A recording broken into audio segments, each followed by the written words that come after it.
I got to be honest, I was getting a lot of interruption as John was talking here.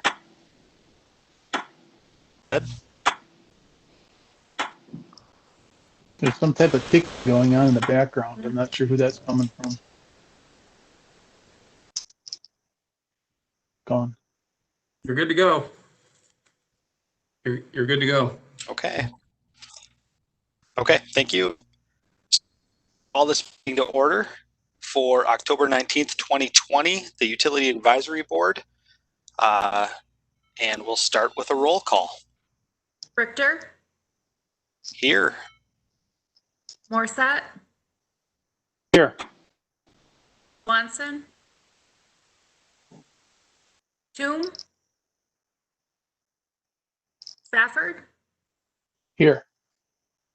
Wells Mangold, Happy to be here as always.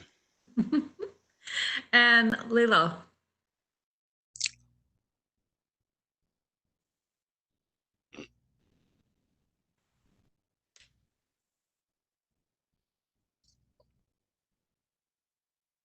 All right, guys. I'm connected and things seem to be good, but I've got some dead space. So if I need to reconnect or something, I'm going to just tell you this, Lene, I have my phone in front of me if it comes to that. Okay. So, Sound good, look good. I'll watch So. it. Yep. Yeah. We can hear you. Yeah, you guys are responding to me, but what I'm hearing is choppy. So I assume I'm going to assume I'm heard until I hear differently. So having said that, we've got the roll call. Let's start with the approval of minutes. I move approval. Second, I'll second. you can give it to Mark. Okay, thank you. I would do you have a discussion point, if I could? Go ahead. Yep, so in the public comments, I was reading through what Patricia LaRue had said, and just a minor correction here. Kind of minor, not so minor. In the first paragraph, it references Kinney Corridor Collaborative, the Kinney CC, and that is not correct. That was not the collaborative, that was the committee. So anywhere within the first paragraph, anywhere it says Kinney CC, that was the committee. In the second paragraph, it also references Kinney CC, and that was the collaborative. So you would make note of that. Good catch. Okay. Any further issues? Okay. Vote to approve the minutes. All in favor, say aye. Aye. Aye. Aye. Aye. Okay. All opposed? Seeing none. Okay. So this is our moment for public comment. Do we have anyone that is even here to make a public comment? I'm going to give it a minute. We do have a couple people. Let me ask one more time. Thank you.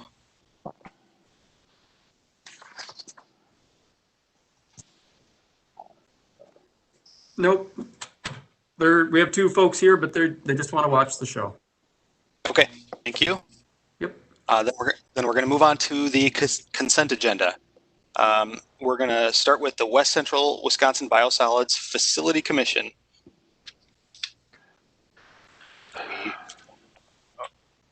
We're just looking for approval of the minutes. Move to approve. Second. Okay. All in favor? Aye. Aye. Aye. Aye. Any opposed? All right. Then we've got the Powerful Choices Committee meeting minutes. Just Patrick, just to Oh. clarify, when you do the consent agenda, you approve the whole agenda in a block. You don't approve it by item unless somebody wants to pull something off of that consent agenda. Sure. Okay.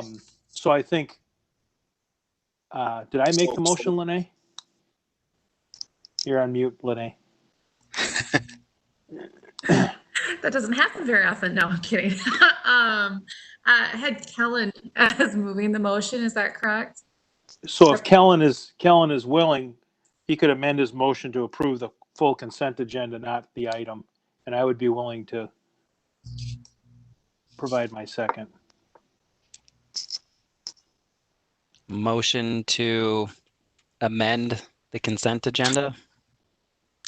Both items. Second. Very good. Okay. All right. All in favor? Aye. Aye. All opposed? All right, very good. We are moving along. All right, let's get to the reports. So we've got the Lake Louise Drawdown Report. All right, we're going to jump right into this. So, boy, since the last time we talked, other than the emails I sent out, kind of getting you folks up to speed on what was happening, on October the 2nd, we began drawing down Lake Louise. And as of last Friday, it was the 15th. Let me see, I'm checking my calendar. Yeah, I think it was either the 15th or the 16th. The drawdown was completed. What that means is the gate was no longer holding back any water. The water was running under the gate. We completely opened up the gate. In the interim of those 2 weeks, we had some serious meetings with FERC and the DNR about our future intentions. And we all kind of left that meeting not sure what our future intentions are. So here's where we're at. And I have Peter Haug from Ayers and Associates on the line tonight. He's going to go over a brief PowerPoint presentation. Peter's going to do three things for us here in the next 6 weeks. One, he's already started. He's going to inspect the dam. FERC has required us to inspect the Powell Falls Dam and give an inspection report. He has begun that. He was out there today crawling all over the dam with ladders and ups and down and all kinds of things there. When that's completed, we're really going to seek your input, Utility Advisory Board, and the City Council's input on a refill, what do you call a Lake Louise refill question. Are we going to refill Lake Louise or not? And it'll be a report, a refill report. And we're either going to recommend we do refill it or recommend that we leave it drained down. But that's only going to come on with the input from the Utility Advisory Board and the City Council and possibly stakeholders based on the facts on the table and that Pete's going to put together. Once we decide that, and then we're going to submit our recommendation to FERC about what we want to do with Lake Louise. So with that, I'll give you, before Pete gets going on some of the details, the drawdown went well. A lot of sediment has gone downstream where the lake used to be, where the river channel cut. One of my big takeaways from this last event was we had a report done by Interfluve a few years ago that said there was about 4 feet of sediment in Lake Louise. Well, the river channel has cut down anywhere from 6, 8, and up to 12 feet in some spots. So there is much more sediment in that Lake Louise basin than 4 feet than we originally had thought. We don't know if that sediment came in the flood in June or what, but that's one of the big takeaways. When you see some of the pictures that Pete's going to show, you'll see how far that river has cut down. It's pretty amazing, actually. So the river's cut down. It drained. Everything went well. We did have one where we had that 2.1 rain event. The lake did fill up overnight on that 2-inch rain event, but then we drained out again relatively quickly. So it is now drained out. I'm going to try to share my screen and then turn this over to Pete from Ayers, who's going to go over into some more details, and we'll get into a discussion. So I'm going to try to share my screen. Again, I'm unable to share. So, John, you can allow me to share again? Yeah, that was my bad. I thought Pete was going to share. You were leading up to that, and so I switched to him. That's fine. So I'm going to try to get this up over here again. Hold on. Okay, so I'm going to go slideshow from the beginning. And Display. Yeah, my display settings.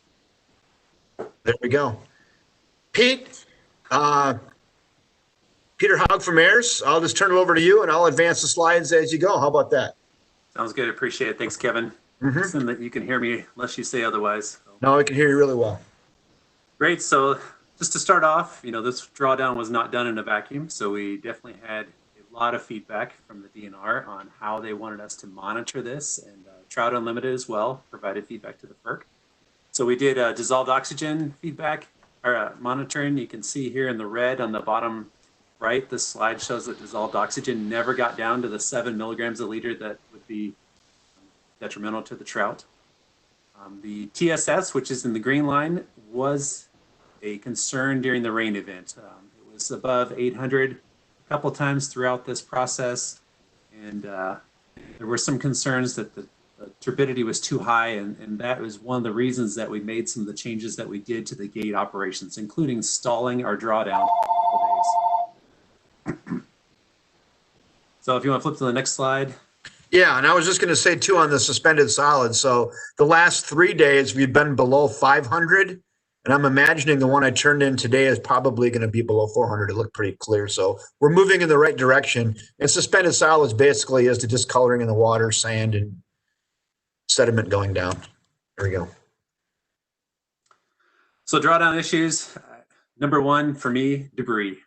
We had no idea that there were so many logs and sticks and woody debris. You'll see in some of these pictures later on, there are piles of woody debris at the bottom of this lake bed that were cut through and jammed in front of the gate. They would get stuck, and then the lake would rise, and the gate operator would open the gate 2 inches, and the whole debris slug would go downstream. So it was a mess. Not just logs, but we had these barrels and tires, all sorts of things that he was fishing out of the water, or some of this, honestly, we just had to pass. We could not retrieve it. Then on the right side on the bottom, you can see this rain event. I call it small because it was 2.1 inches, but 2.1 inches was enough to refill that impoundment in about 3 hours. So just goes to show that we are very susceptible at small gate openings to rainfall. And this is one of the big takeaways on this project is in order to stop this debris plugging, in order to stop this lake bouncing up and down, we've got to keep the gate fully open and not just set it at a small opening. We'll do the next slide. Yep. So sediment cutting, you can see on the left side, there is a line in the sediment. I took this picture because I put it in here because it shows there's a point at which we sampled before, interfluve sampled, and it went down 5 feet. And you can see on the right side of the left picture, there's a band of sand. And I believe after looking at this closer today that we have actually a couple different layers in this lake. And the top layer is probably 4 feet of dark black silt that was deposited since this dam had major work done on it, probably in the 1988 period. And then the part that's below that, there's a thick layer of sand that I believe came through the last time they drew this lake down. And that was what we had thought in the earlier reports was, it's called refusal. It's when the sediment probe will not go any further. And so I think there's this band that's in the intermediate part of the lake. And then if you go below that, there's another soft layer that the river was able to cut through. So one of the things that we learned during this is there's a lot more sediment in this lake than we thought. There's probably 5 feet of black silt on top. There's probably a layer of 1 foot to 1.5 foot thick sand with some gravel. And then below that's more black silt. And actually the bottom layer has a large amount of logs and sticks and black woody debris. On the right side, the river cutting also exposed the old wastewater line, which was abandoned, and it was capped at each end. But now we have a wastewater line out there that does have a potential that I think we should consider pulling this out if the opportunity presents itself this winter, just to keep it from going downstream. But it's an 18-inch ductile iron crossing of the river right now that's about 90% exposed to the water.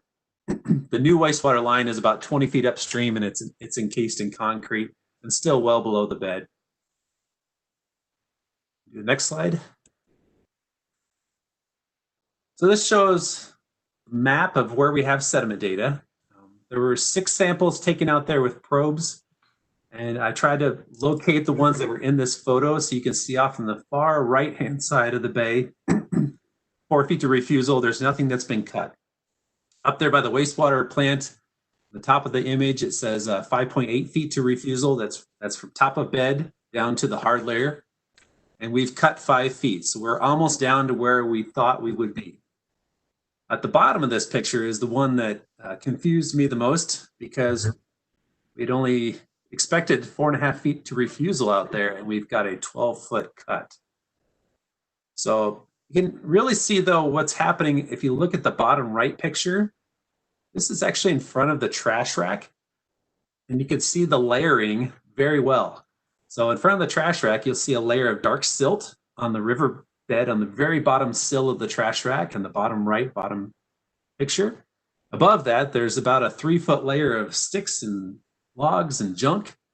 And then above that's this layer of 2 feet thick or so of sand. And then above that, which has already been eroded, was more silt. So that sort of is a microcosm picture of what I was seeing upstream in some of the banks. Is there's black silt, then logs, then sand, then black silt again. So an interesting lake bed, to say the least. Next slide. Oh, yeah, go ahead. Pete, do you think where we have 12 foot of cut already here, I mean, I'm assuming we're getting close to refusal, aren't we? What do you think? Well, the fact that our clarity is getting better, our total suspended solids are getting better, means that we're cutting less. I think the river has to self-armor. And so there is this layer of gravel that's about 5 foot down from the top, and it's starting to armor the bed. And you can see that there's, if you walk out there, you can see these gravel bars that look like 2 and 3 inch diameter stones that are starting to get a uniform layer. And that's how the channel will eventually stabilize. It will self-armor so that all of the silts will be washed out, and what will be left will be able to withstand the velocity of this river. But I would say you're probably going to get still some slow cutting over winter. It may not be as much as we've seen lately, but it will still go down deeper.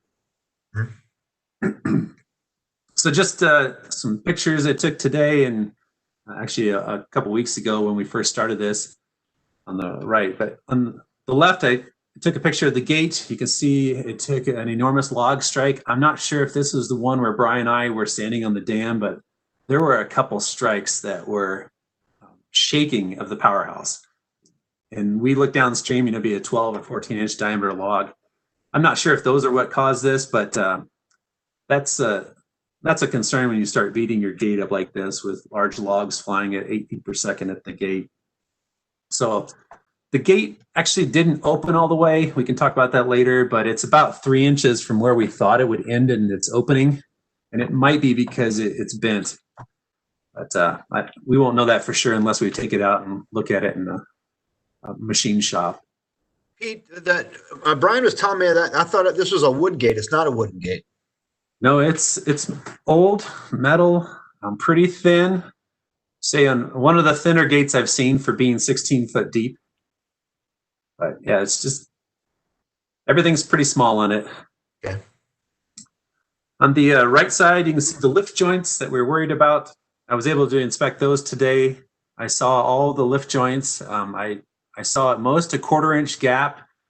There were a couple that had 16th inch gaps, but there were none that were separated so bad that it was apparent that there was damage, but there was certainly water that's still seeping out of a couple of them. So I think they are what they are. I mean, it seems like there was a problem in 1988. They post-tensioned this dam and jacked it down to the bedrock because they knew there was a problem. And more than likely what I saw out there today was what it looked like in 1988. Just, it will never go back together once it started separating. If you go to the next page, so this is the right side of the dam, called the right abutment. There's a wing wall that ties into the bedrock. I tried to shade what has been damaged in yellow. Hopefully that comes through in the slides, but there's probably a cubic yard of concrete that was removed. I looked at some options out there with the River Falls Utilities guy that was helping me move the ladder. And I think there is a way to repair this. The question is, what is the utilities' stomach for investing money into something like this? And so one of the things I'll do in my inspection report is I'll outline that obviously this is something that's got to be repaired, and I'll talk about, my recommendation. If you're going to repair it, then you're going to basically put in a doweled reinforced concrete structure back to bedrock so they can't blow out again. us, I'll give us some cost range for that. Next slide. So I'm gonna let Kevin talk about this, but just to set the stage on this slide, Kevin, I'm not sure if everybody knows about the sluice gate size, but in the top right picture, you can see the aerial, nice drone video that somebody sent, or drone photo that somebody sent from River Falls. And then the arrow shows the close-up of this gate. So you can see how tiny this gate is that we're trying to control this dam. 6 foot by 6 foot. Is that about the accurate dimension, Pete? Yes, yes. So in the bottom picture, Kevin, is a picture I took today looking upstream. You can kind of see the sorting that's going on in the bed with the light brown gravels. That picture there, Pete, on the lower right really shows you how far that's cut. My goodness. It's a lot of cutting. Yes, the good thing, though, is at the peak of this, there were a lot of antidunes out there, and you could see these big standing waves as the sediment was too high for the river to carry, and it was forming these dunes. And you see the antidunes, and you know that it's passing a lot of sediment. I don't see any of those now. It looks like a normal stream that's just slowly trying to find its equilibrium. I'll turn it back over to you, Kevin. Yeah, I don't know. I was going to talk a little bit about the 6 by 6 opening. So really the biggest, if you had to like rank all the concerns about downstream and what removing this dam would do to the river, the number one thing on the list is you cannot starve the lower Kinney of water. Right now, we're counting on the 6 by 6 opening to pass the river through it to feed the lower Kinney. The volumes going through there today are very adequate. Is that correct, Pete? That's correct. Okay, so the opening itself is enough it allows enough volume to go through there to feed the lower. But we saw this when the gate was only halfway open or a quarter of the way open. That thing would clog up quite a bit. You saw the pictures of the logs and the barrels and whatever.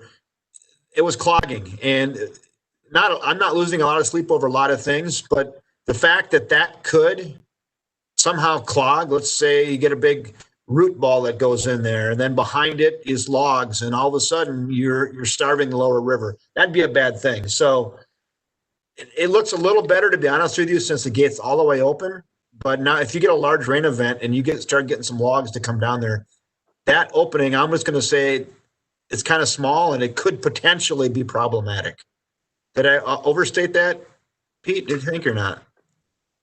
No, I mean, it's very true. I did look in the powerhouse. We opened up the powerhouse pit and looked down in there to make sure that the turbine was not full of sand, and it was not. Brian had got that whole thing cleaned out somehow. I mean, there were 6 inches of sand in there last time I saw it, but it's very clean. It looks like we could actually start the powerhouse if we had to. So that was nice to have in our back pocket. Right. The one thing with the powerhouse is the debris on the upstream screen. I think now that we have an opportunity to see this river down, we're going to have to take that debris off there. So we have this ace in our pocket if that sluice gate gets plugged. So the only reason I bring that up is because knowing that information and knowing the risks and rewards and potential costs, this should play, this piece of that opening size, I think will play into our decision of whether or not to refill Lake Louise. If we leave it like this, I think we're going to have to add options to pass water other than just this opening. It may mean taking out the turbine and letting water flow through the penstock and where the turbine used to be. That could be one option. Increasing the size of this opening may be another option. Taking out a piece of the dam may be an option. I mean, so I'm just trying to cover our bases, knowing that next spring when ice sheets come down or you get large rain events, that opening size right there could be that opening size alone could be problematic. It may be problematic. Not saying it will be, but it may be. So you need that information to help in our decision-making process. That's the only reason I want to belabor that point. Well, Pete, do you have anything else you want to add? Maybe this is a good time for questions. Again, this went pretty well. Pete, do you think it went as you expected? What were your surprises? I think the sediment release was 4 to 5 times what I expected. And I would say, actually, that's not true. The sediment release before the rainstorm was pretty expected. The sediment release on the 2 days after the rainstorm were phenomenal. And, you know, I had lots of debate. What do you do? I mean, do you close the gate? Do you refill the lake? You know, how do you deal with something like this that cuts so fast? And I think a lot of that had to do with just the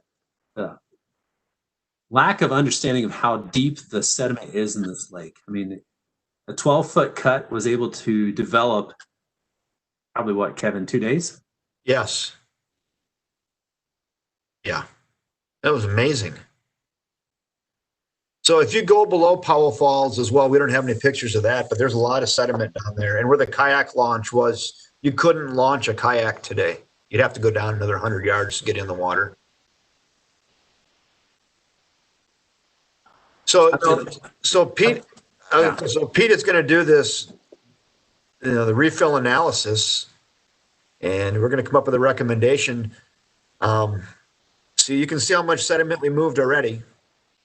If you refill it, we're going to do it again someday. So that's a negative. So how about questions or comments from the group? So I've got a couple questions here. Stop on that slide right there. It's perfect spot to stop. Yep. I'm confused, and I hope my question doesn't come across as critical, but I'm confused as to how we were surprised at how deep the sediment was when we took all these core samples. And maybe I didn't understand, Pete, your presentation, but if we took core samples, didn't we already know how deep they were? Good question. Pete addressed that. That's a great question. Yeah, I think the difference between what was done there and what was done in, so these are not, I shouldn't speak. My impression of what these were probes to refusal, where they take it's a 1-inch diameter rod that has a round blunt end, and you shove it down until the rod stops, and you call that refusal. And typically that's where the river is going to stop because you hit the gravel layer. I guess I should read that report again to see what their methodology was in getting these. My big takeaway, though, is that the numbers that are in the upper left of this table, the 4.5 feet and 5.8 feet of sediment, I think are low. I think there's a lot more sediment in here based on what we've seen. I know that there's a lot more sediment in this LLC one. It said 4.5 feet, and we already down to 12. So was this from the interflow report? Yes. So here's why your question is good, Scott, is because we were asking these same questions. We're theorizing to why the report doesn't match what happened. One of the theories is how much sediment came in the flood of June, late June. I mean, we don't know the answer to that, but did we actually bring in 4 feet of sediment? Question mark? I don't know. Pete, what do you think about that? Is that really a leap? I don't know. Trout Unlimited made that point too, and I think it's speculation, right? I mean, obviously this light brown sand that's up there in the very top looks new. I question how much of the rest of the black stuff is new because there's a lot of lake weeds that are growing on it. So I don't know. Maybe they grew since June. It's hard to know, though. There's just a lot of speculation there. Okay, so it came in. So we're gonna look into that interflow report more. And try to figure out if their methodology was different than what we thought, or that to me, just there's a big disconnect for me on that piece. The other question that I've got is, if I think back to that interflow report, there were 2 numbers in there that stuck with me the whole time, and that was the amount of mobile sediment, or as you were talking about, total suspended solids. Yeah. And if I recall correctly, and I may have these switched, we think that Lake George has about 29% of its sediment that's mobile, and Lake Louise has 37%. Or did I have those the other way around? Were those the numbers of mobility in the sediment? Pete, do you remember that number? Do you remember those numbers, Pete? No, I just remember the 44,000 cubic yards. So I don't know how. Okay. So Pete remembers cubic yards. Okay. So I'll just say this. So the number that we remember in the report, whether it's a percentage or cubic yards, Pete and I talked off the record, and Pete says, well, visibly from what we see now, it may be double to what that report says. And that's where I'm going with my questions, Kevin, is if we thought it was, let's say 37 and 29, Yeah. probably makes more sense that 37% is the, well, if the one lake flows into the other, maybe, anyway, how much, if we double those numbers, so what you're saying, if it's these percentages, you're saying that 58% and what, 74% of that silt is mobile or has moved? And I shouldn't be using my numbers because I'm that's probably not not safe or fair. I think it's more than cubic yards. There's twice as much sediment there as we thought. That would translate into sediment moving, I suppose, potential moving. And if you have to remove it, there's that's twice the removal costs than we were kind of estimating if removal of sediment was forced upon us. So the DNR is going to give birth to kittens if they find that out. They know now. Well, they're not going to be very happy, are they? Pete, what do you think? I think the big question is, what do we do knowing that? If you refill this lake, I can foresee exactly like what Mr. Morissette was saying is the DNR would never let you draw this thing down again without first forcing you to dredge this. Right. So there's the risk. That's where that now this conversation is actually going to the nub of what we need to talk about. Yeah. If you were to refill this again, it's going to be because of what we know now. The DNR is going to be a lot more critical. Well, and I hate to use a crude analogy, but this is just like refilling a tank on a toilet and reflushing it every time. And I mean, I don't mean to be crass about the analogy, but that's essentially what we're going to do. We're just going to keep flushing this stuff downstream, and I'm not sure that that's a great idea. The other thing that caught my eye is if you go to the picture with where you can see up the gate. Oh, that one. Okay. Yeah. Right. I thought that we were under the impression that this thing was going to drop right there, the lower left. Yeah. This thing doesn't have more than about 5 feet of drop. I thought we were under the impression that this thing was going to have these cascading falls coming out of it. No. Actually, there's probably sediment in there. That'll smooth out even more, probably. So we won't even have a ripple, probably. No, actually, so Scott, look at that gate opening. So that there is sediment up about 2 feet on that gate. Yeah. So there's really no drop there. Maybe 2 feet. Pete, 2 feet? Am I hitting it close? So the water's backing up to squeeze through the opening, though. So it's just a deceptive view. The water depth Not going getting through drop, the gate, really. Yeah, it's 3 feet deep to get through there, even though the rest of the river flowing is 6 inches deep. The river has to go from 30 foot wide at 6 inches down to 6 foot wide at 3 feet. No, got it. Yep. Okay, that makes sense. So this when we translate that, there's no drop, Scott. There's no drop. There's no falls. Gurgling falls that everybody thought we were going to get out of this dam. Here, the gurgling falls are right there, created by that sewer pipe. Yeah, that's it. Which Right that pipe has got to come out by the sound. That pipe's coming out, so that'll come out. Last question, and I'll let my fellow advisory board members have questions. I apologize for taking it up. You mentioned the other option is to take out the turbine and let it run through the penstock. Yeah. Isn't the penstock up high so that the water falls? I don't think that would do us any good anyway, would it? Because the water won't get that high. Pete? Go back one slide. Yes. 2 slides. The one that shows powerhouse. All right. I don't know where I'm at. Let me say right. Keep going. That one. All right. Nope. The one that showed the trash rack with the debris pile in front of it. Right there. There it is. This one? Yes. So you can see that the floor of the penstock right now is equal with the top of the water surface coming through the sluice gate. So if you had another foot of water, you would be going through the penstock. So it's not that much to get up and go through that 10-foot wide opening of the penstock. I think it does gain you a lot.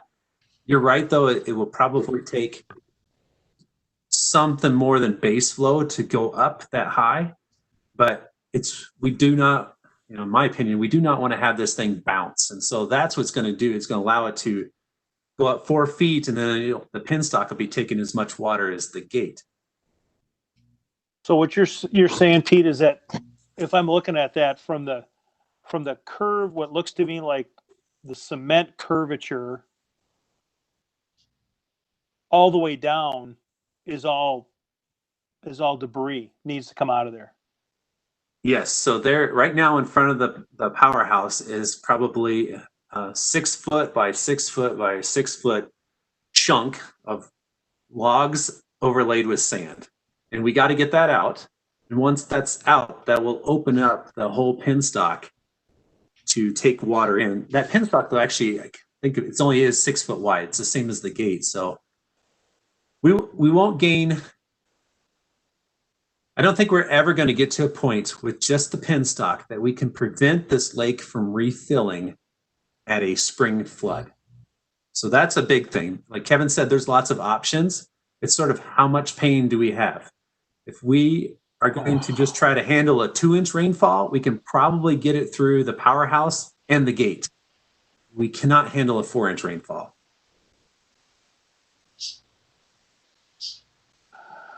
How are we going to get that out of there? Send Kevin down there on a rope with a stick to break it loose, or what? We talked about it. We didn't talk about me doing that, but we talked about how do you remove it. I guess I don't think you could salvage it when you remove it. I suppose there's a way, but torches and to get it apart, right, Pete? Is that what we heard? We talked about? The turbine, I think that you can hoist it up. It's a shaft that's holding most of the weight. The generator takes most of the weight. So people do it all the time when they refurbish turbines. So there's machine millwrights that work on turbines that would know how to get it out. However, I'm talking about the debris. Oh, you're right. That's yeah. Yeah. So do we catch it? Because if we pull it, I would assume that wall there is the gate. To the lower right hand of the picture is the gate. Do we kick it out, let it go through the gate, and catch it on the other side? We can't let that just go downstream in good conscience. It's where it's all been going. Any tree or whatever comes, we get out what we can, but if it comes through at 2 a.m, you don't know where it goes. Well, that's true. However, there is a general rule on dams that if you touch it, you own it. Yeah. But it holds true for logs. That holds true for silt. That if you touch it and you handle it, you own it. Yep. And we have been collecting that stuff. We have not been. If we touched it, we have been collecting it. That's also a thing. Okay. I'm sorry. I've taken up enough time. Go ahead. No, those are good questions. I was going to say, too, another one of my takeaways was I think when we started, I thought about where we potentially could be refilling this thing and after we inspect it. But every day that went by and all the sediment that kept going downstream, every single day, I became less interested in refilling this lake just for the reasons we've already covered. So I'm like, well, that's more sediment down. And you want to do that again? And now you really have to ask that question. And then just to advance the conversation a little bit. We would like to, if we can, we would like to not have to remove that sediment. That's a big cost. Pete had some preliminary costs for that in his early decommissioning plan. But if there is a way to ensure that sediment got seeded and revegetated, even with woody vegetation, that may help us in the future when the dam does come out in 2026, that would have firmed up enough that we're not going to lose to sediment. That, I don't know, Pete, am I just wishful thinking there, or is that a real possibility? You're going to have to take out easily 25,000 yards. I mean, there's no way around on a dam removal. There is an expectation that you're probably going to have to take out maybe 20% of what you see here. And that's because you're going to have to grade this back so that when the 100-year flood or whatever rips through here in the future, that you've left it in a somewhat stable condition. Right now you have the dam. And as ugly as this looks, we probably lost 2,500 to 3,500 cubic yards out of, I'm just going to speculate that there's 80,000 yards in this impoundment. So we've lost maybe 3,500 out of 80,000. Wow. I don't believe the DNR is going to let you have a do nothing approach. A lot of dam removals are a combination where you do the drawdown, you let it find its channel, and then the work that has to be done now is done in the dry. And instead of paying $22 or $25 a cubic yard, you're paying 8 to 10.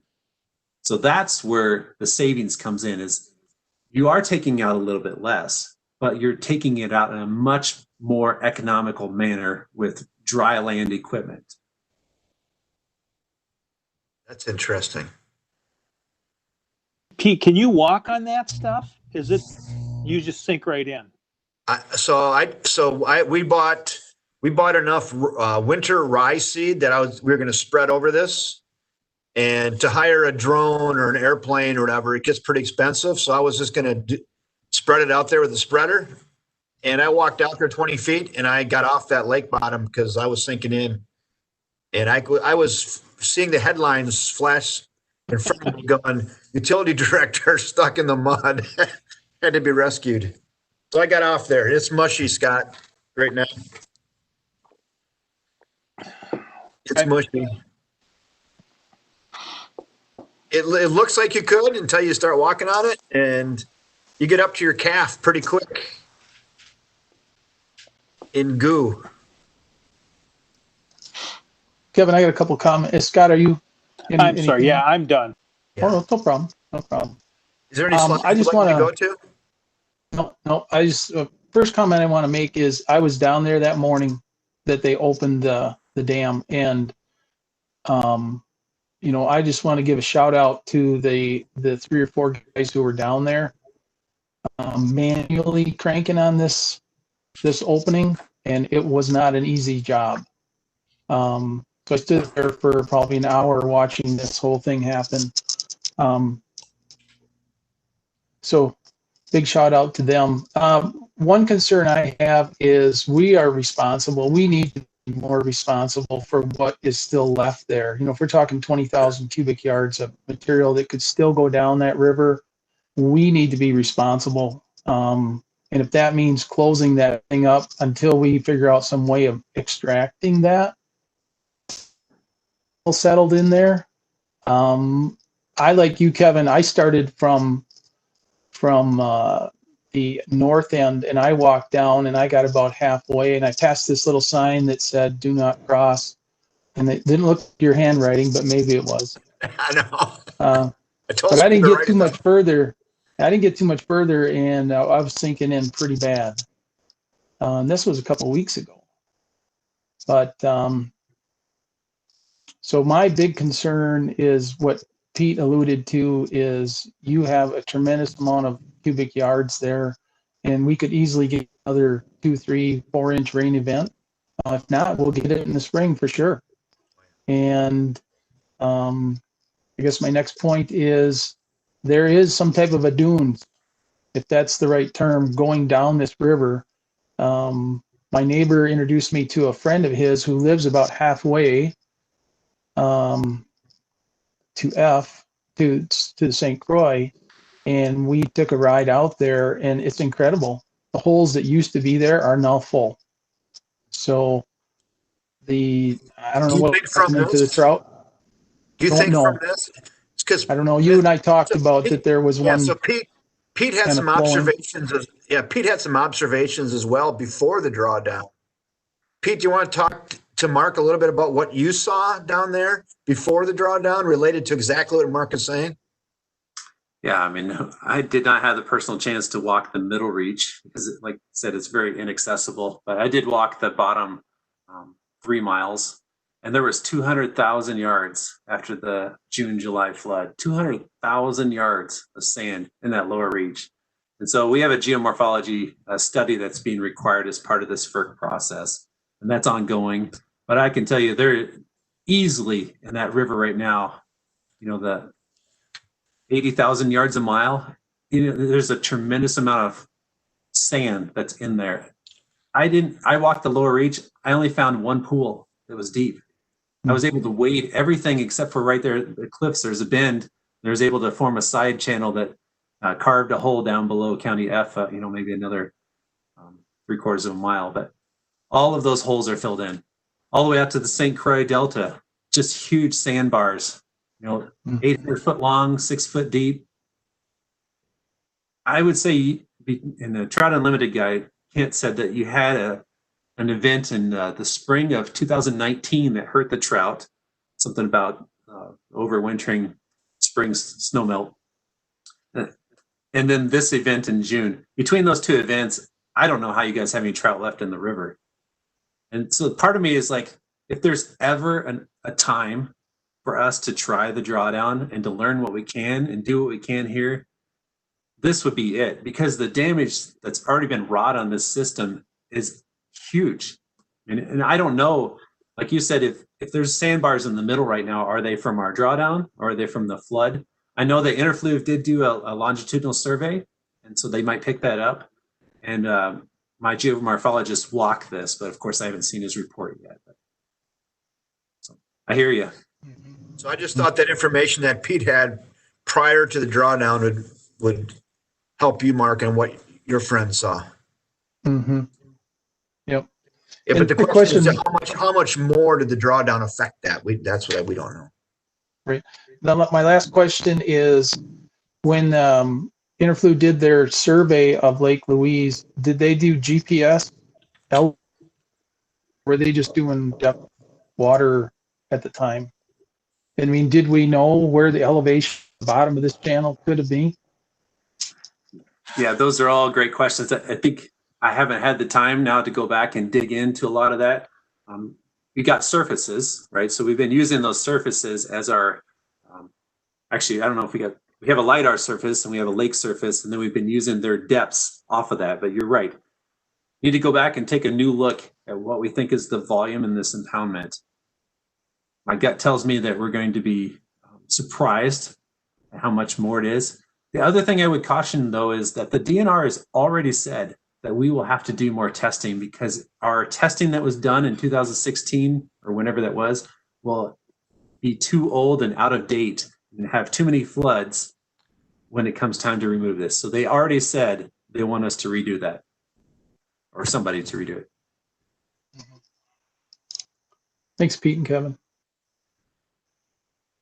I could just give a little bit more information to help your decision-making and thought processes. So when we met with FERC and the DNR, literally, I think there were 17 people on that call. So a lot of representation from a lot of different departments.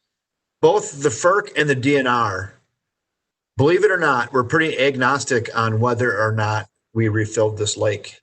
They wanted us to assess and for us to make a recommendation. Neither of those agencies were leaning and saying, do this or don't do this. FERC said this is uncharted territories for them. They do understand we're in the middle of relicensing. They do understand that, you know, once we kind of go down this path, it might not make sense to refill it. And they're willing to entertain the idea to help us continue down the process that we've started. Though they would also be supportive if we wanted to refill it and continue down that path. So they weren't, believe it or not, in the DNR on that call tried to push them to commit to something, and they just wouldn't take any bait at all. So, and the DNRs, bless their hearts, they've been very involved almost every day with us on this project here. And they've been supportive, and they're not going to let us, you know, be scot-free without, you know, doing some stuff with the sediment and whatnot. But they've been supportive in our efforts to this point, and I think they're going to support whatever effort we want to make. Pete, am I saying that correctly, do you think? Am I characterizing those conversations accurately? I would agree. You know, coming from projects that have been very hard to get a permit for, I was pretty surprised that the fisheries guys were okay with what happened. Actually, I believe, Kevin, it was the fisheries people who said, don't let this bounce. That we Yes. cannot have this lake bounce up and down. It needs to be constant. You know, whatever you do, hold it steady. Mhm. So DNR dam safety is involved, even though they have no permit jurisdiction. And like you said, the FERC has just been silent. That's why. The That's first what for they- everything. That's why they want us to make a proposal to them, and they'll react to that proposal. And they didn't say they're going to do whatever we want to do, but I think they're going to help us along a path that we think is best, that us and the DNR think is best. That's what I feel. And if this utility advisory board and the city council say, refill that lake, fix the dam, refill the lake, and we have a good plan for that, and when we submit that, they'll probably support that. If this utility advisory board and the city council say, no, we don't want to invest in fixing the dam, we think we've probably already released enough sediment that we don't want to go down that path again. Let's start phase 1 of decommissioning, which essentially this would be, then we'll do that. So Pete and Kevin, I guess it begs the question, do you have a plan when that big root ball comes down and plugs that 6x6 hole? Because there's, not a good you're one. going to have to get some type of a crane in there and, you know, to lift that, because that's not going to be something that our people can go down there with a 12-foot stick and push it out of there. Correct. Now, I'm not an overly dramatic person, but I've been melodramatic on that situation. I'm not going to lie to you. It'd be bad, and you could see how it could happen. I mean, that opening's big, but it's not. It could plug, I suppose, over, especially if you don't pay attention to it every day. Mm-hmm. So Kevin, just to reiterate what you said earlier, I think everybody wants this sort of binary choice: refill it or keep it down, but don't allow this middle ground to go back and forth forever. We're just going to saturate the banks. We're going to keep slumping the river in. The instabilities in the middle ground are worse than either of the extremes. So I think if you're looking at a binary choice, you know, you have the repair option, or if you're going to leave it down, we need to have another good flow passage method. And a couple of those, you can pull the turbine out. I think it told you it gains like 70%, of the sluice gate, but it doesn't gain you much more. You could pull the downstream wall of the powerhouse out. You know, that gains you a lot more. You could notch the spillway. I mean, all of these are these incremental steps forward, but it's how much effort you want to do ahead of relicensing, you know, and I think that's a political, you know, economic decision that you guys make, and there's not really one answer. There's not one. We're going to make the best answer we can, and we're going to try to reflect, you know, our experts, including our policymakers. You know, through my conversations with Pete and Leslie and the DNR and FERC, I'm leaning more towards, let's head towards decommissioning phase 1, decommissioning light, ensuring that water can flow. But, you know, I'm not married to that. I think that might be the best considering our situation. I'm thinking about future finances and removal of sediment and what that's going to cost and how this might reduce some of those costs. It's going to be more cost now, though. There's no doubt about that. I've got a question. Yes. As present tense, first question is there any, you mentioned, you used the word daily a few times. Is there present day-to-day monitoring happening? Yes. We're monitoring it, both the gate operators, the hydro operators monitoring it daily, looking for clogs, branches, logs, tire, all that stuff. I'm going down there every single day and I'm taking water samples for suspended solids and phosphorus. Pete is down there, if not every day, every other day, doing hourly testing and water flows analysis.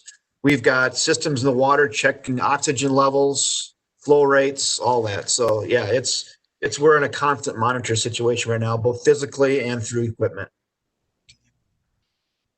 And then second, what's our present financial situation as far as it relates to removing sediment or doing a project? I mean, what are we capable of doing immediately?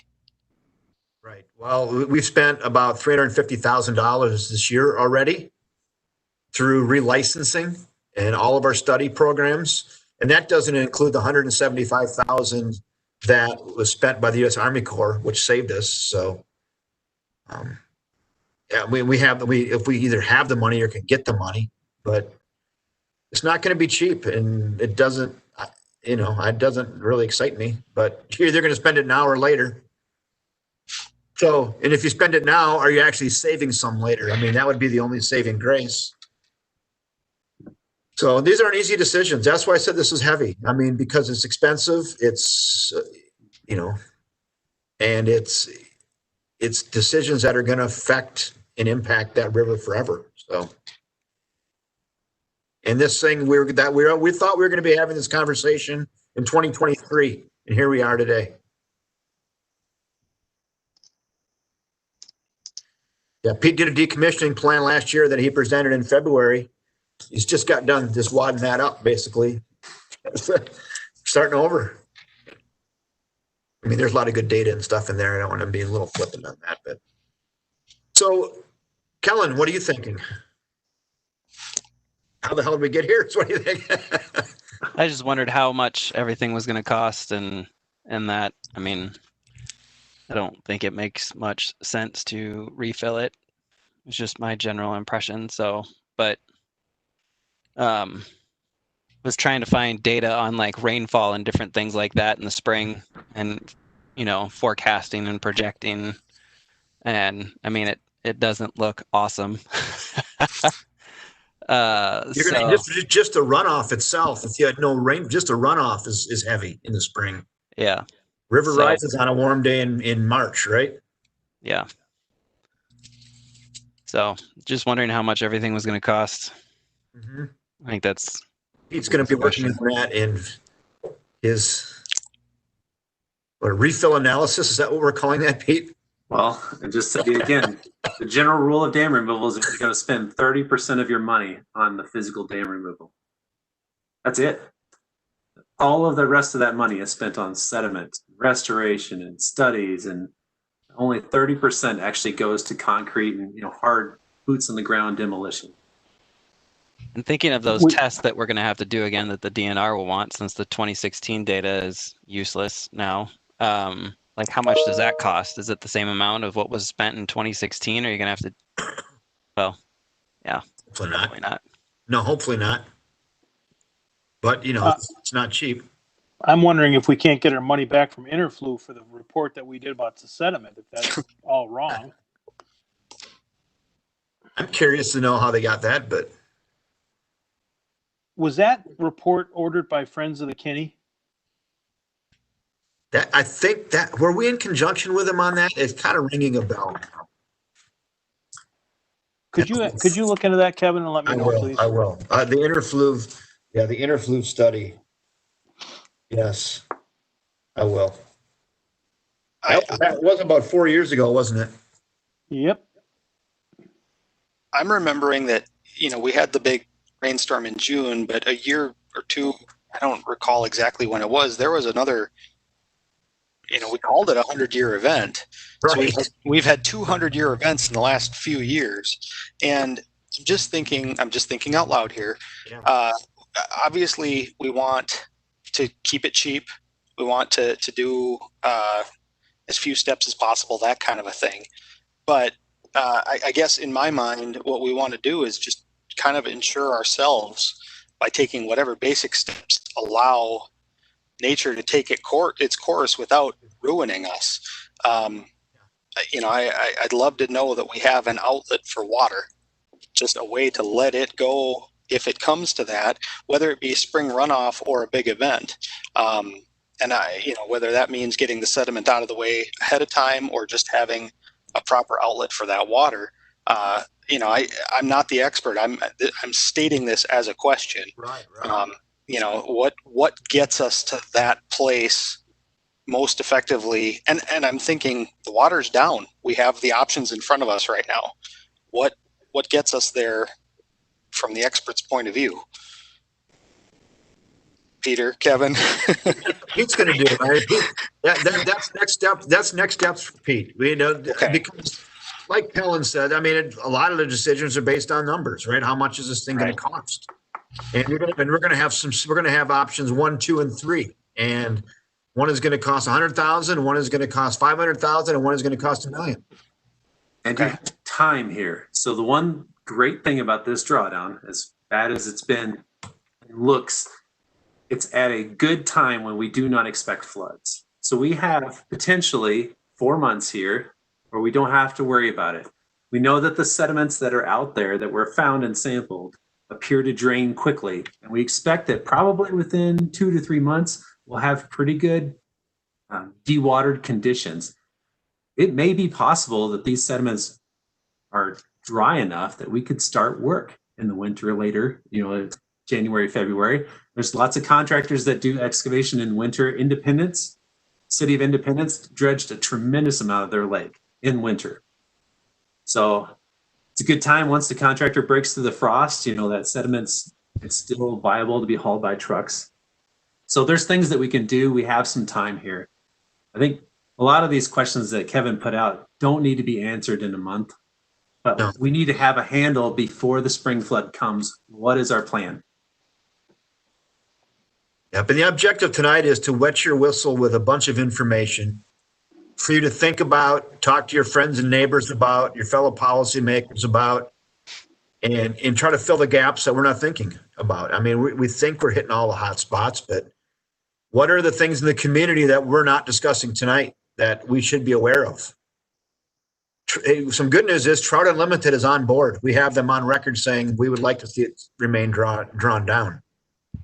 They were ambivalent there for a little while, but in the last meeting, they were in that meeting with the FERC people and the DNR people, and in the comments section, they said we would like to see this remain drawn down. So thought that was a pretty good milestone, actually. I have to ask along those lines, have we talked to any of the kayak services? Are they happy? I don't know. We let it, maybe the good news is it's happened after the season. We did let them know, though. Okay. We did let them know. The kayak launch will have to be dredged out or moved because you can't get in the river. It's gonna have to be 100 yards down or dredge it out because it's silted in there now. Right. I was down there maybe 2 weeks ago. Shocked by what I saw. Kind of expected it, but shocked by what I saw. But the kayakers were going when you go down the steps and get down to the water level. They were going downstream already, a couple, maybe 100 yards. 100 yards or so. Yeah, and from what it was 2 weeks ago, Scott, as of maybe it was last Thursday or something, it changed dramatically, like within 24 hours. Oh. Yeah, it was like you could probably maybe get a kayak in there if you pushed it a little bit. Now it's no way. It's just dry. It's just silt, no water. Oh. One thing though is over winter, the channel will reform. So what's in the tail race is also unstable. So one thing that we are looking for is hopefully between those rapids and the dam, that's also going to find a new permanent channel that's not, because remember that channel is excavated below the powerhouse. That was blasted out. So that's why it's so deep there. That's a great point, Pete. So when that firms up, you'll just have to walk another 10 yards to get to the water. Put your kayak in. Who's going to be the first one to kayak through the 6x6 opening? I'm just kidding. Don't do it. I don't know, but they better be ready because if we got to call the Pierce County airboat in again, they're getting a bill. So have we given you enough to think about tonight? Again, this isn't a decision-making night, but this is a what-if night and thinking about, the future. And Pete is going to start putting together some scenarios. And next month we'll come back to you with some scenarios, digest at one more level. And I'm really hoping City Council can watch this too to help them understand. Scott, you can encourage them to get this, because this is a pretty important information to help with decision making, I believe. I would like, and I don't know, Pete, if this is really something that is in your purview, but Kevin, I really would like us to understand better.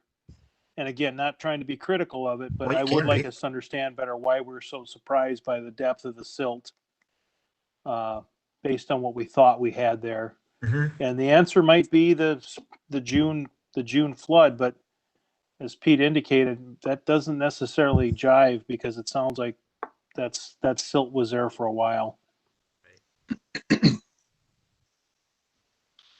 Pete will be looking at and inspecting the dam. We don't have any other than the wing wall information right now. Is that correct?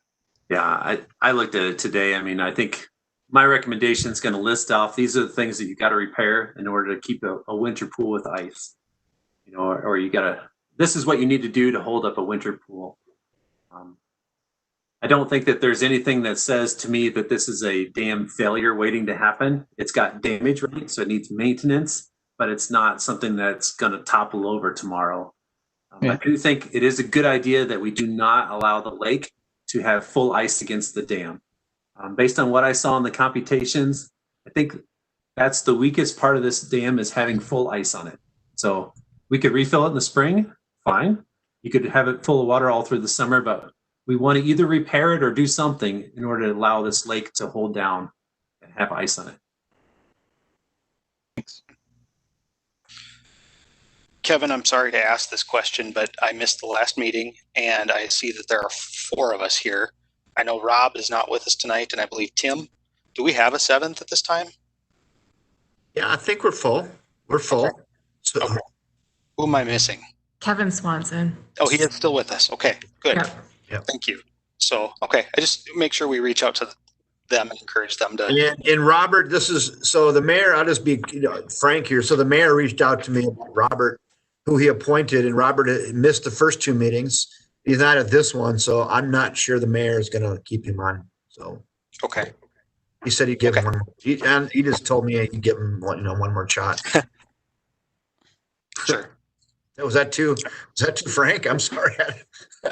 I didn't know how to couch that any better. No, that's what it is. So I just wanted to know who Yeah. who we should have informed. Yeah. Yes. So, okay. Yeah. Kevin Swanson, Tim. Okay. Are we closing up this piece of the? I think so. I think so. Unless anybody else has any other questions, I want you folks to know. So my priorities are, you want to do what's most affordable over the long run. So I think about the ratepayers who may end up paying for this. We hope not, because we hope the KCC comes through with some money. So I'm thinking about long-term affordability. There might be more cost up front, but if it was going to cost us $2 million and we can do it for $1.4 million, I guess that's a win for the ratepayer. So, and then KCC, they were at the last council meeting or 2 council meetings ago. They said they're going to get the money. Or Scott, is that what you heard? They're working on it. What I heard is they need a date certain so they can sort of work backwards to the funding date. But How about now? if this is headed where we think it is, ready, set, go. I mean, Right. How about now? Yeah, short of calling Wile E. Coyote with his Acme Dynamite kit here, I don't know what else we're gonna do. Right. So, All right. Well, we're gonna put our heads together and try to come up with the best recommendation we can with more information. I'll get information on Interfluve, see what happened there, and then we'll be back at you next month to discuss this with a little more detail. Does that sound okay? Yep. Very good. Kevin, I would like, and I can be in touch with Brian as well, or you, but I would like to have a tour again, if that's Sure. in the works. So, You bet. okay, thanks. Yeah, I'll schedule for everybody. If you want to come down, we can do that. So Lene, let's schedule another tour date. And if it's a frozen date, we can actually walk out there a little bit, but not right now. All right. And just when you thought the lifting was going to get easier, it's not on the next one. Go ahead. Very good. Well, let's look at the West Central Wisconsin Biosolids contract extension report. So we don't have any PowerPoint, but let's get the report in front of you. So I'm going to do that myself right here. Let me get down. Hold on. I'm going to get to my trilogy report. Let me go to the memo. That's memo is a good spot for me. Yeah, all right. So let's talk about Central Biosolids. As I've indicated to you over the last 2 years, probably, we've been with West Central Biosolids since 1995. Our current contract with them expires in 2025. Ron and I have talked many, many times about the cost at West Central Biosolids and the scenario of what if we do it ourselves? What would that look like? Well, we have spent 18 months going over the financials. We hired Trilogy Consulting to give us some scenarios about where would we be better off, to do it ourselves or to stick with West Central Biosolids. We've got future facility reports from engineers for West Central Biosolids for what they want to do and how much it's going to cost. We've got reports, engineering reports and costs from Strand and Associates for our facility for how much we have to do and how much it would cost. Trilogy Consulting put that all together and they came up with some scenarios, an alternative 1, an alternative 2, and an alternative 3. Alternative 3, to be honest with you, it doesn't look like an alternative. This is on page 4 of the memo if you want to pull that up.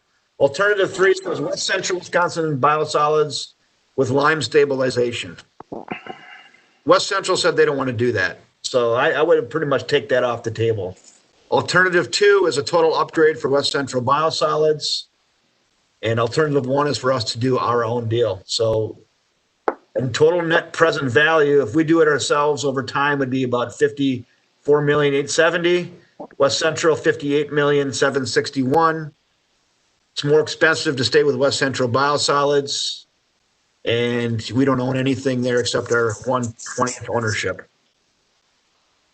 Ron, I think I set it up for you there. Why don't you take it away and let the group know a little bit more about what's going on at West Central and what they want to do. That will help set the table. All right. Yeah.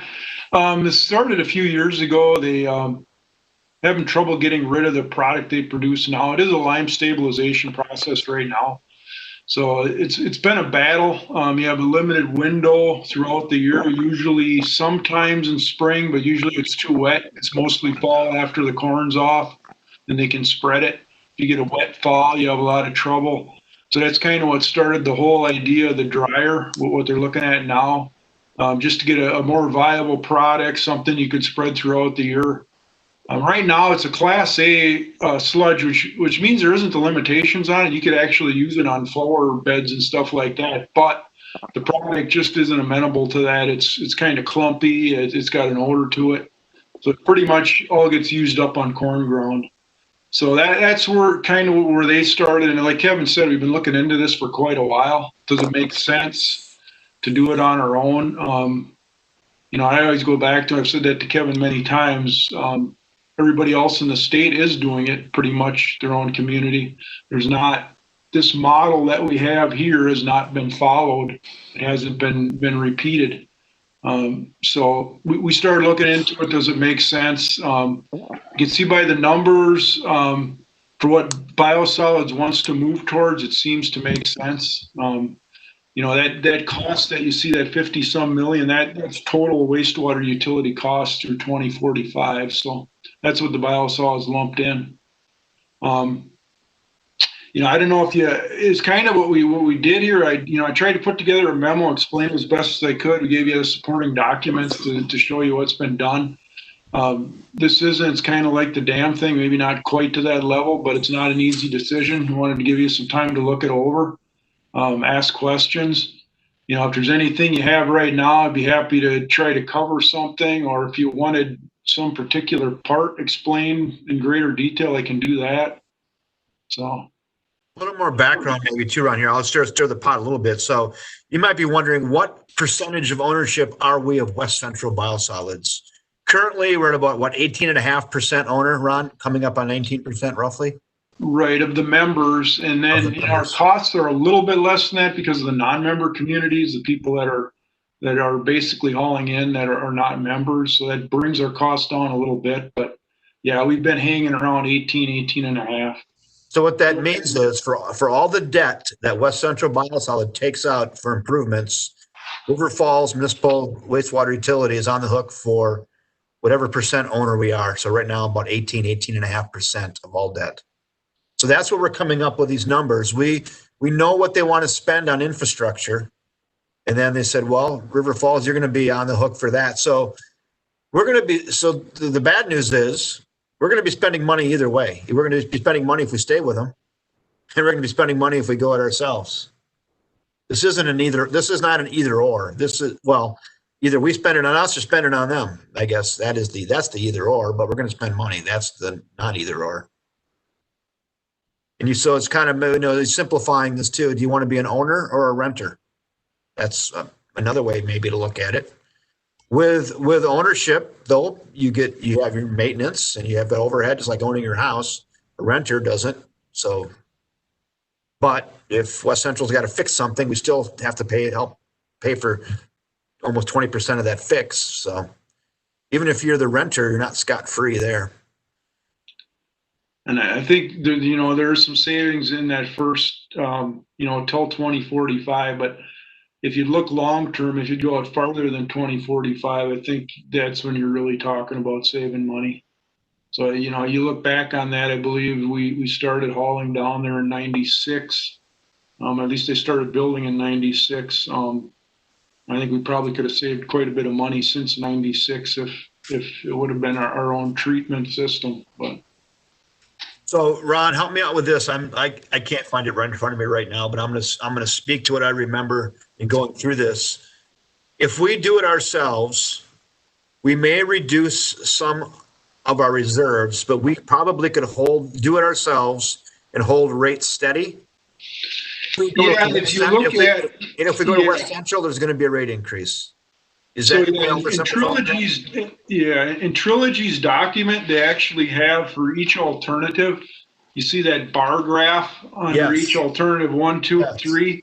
That assumes that there would not be a rate increase. So you can see what our assets or our capital would be, where we could maintain those levels with each option. That's page 44 on Trilogy's report there.